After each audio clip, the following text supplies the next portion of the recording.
To the January 6th investigation. An estimated 20 million people watched the committee's primetime hearing into the attack on the Capitol. Committee members laying out the findings of their ongoing investigation, including new details and testimony from people in former President Trump's inner circle. And now we know there will be 6 more hearings in the coming weeks. Joining us to talk about this, ABC News political director Rick Klein. Rick, good morning to you. It's always good to have you. So we heard allegations of conspiracy, attempted coup. Now the challenge for the committee is backing that up with real evidence. What can we expect in this next hearing on Monday? Yeah, well, this is a big one. And the reason is that the committee has said that they're going to focus on the so-called Stop the Steal movement, those events that popped up around the country to try to spread the false notion that former President Trump actually had won the election.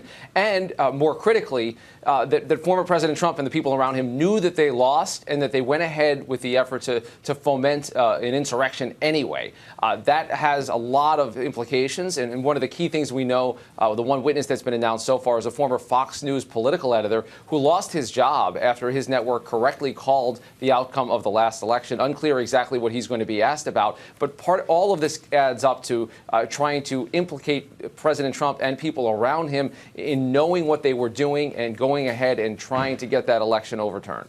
You know, Congresswoman Liz Cheney also said that there were several members of Congress who asked for pardons in the immediate aftermath of January 6th. What does that tell us?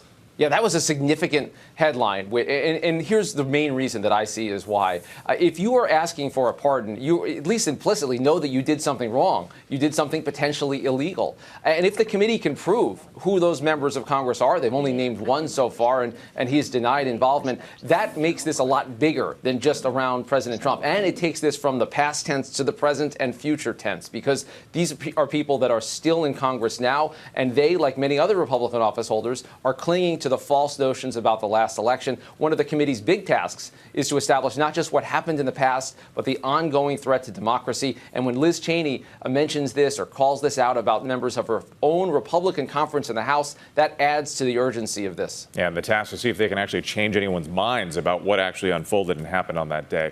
Rick Klein for us, thank you so much. Hi, everyone. George Stephanopoulos here. Thanks for checking out the ABC News YouTube channel. If you'd like to get more videos, show highlights, and watch live event coverage, click on the right over here to subscribe to our channel. And don't forget to download the ABC News app for breaking news alerts. Thanks for watching.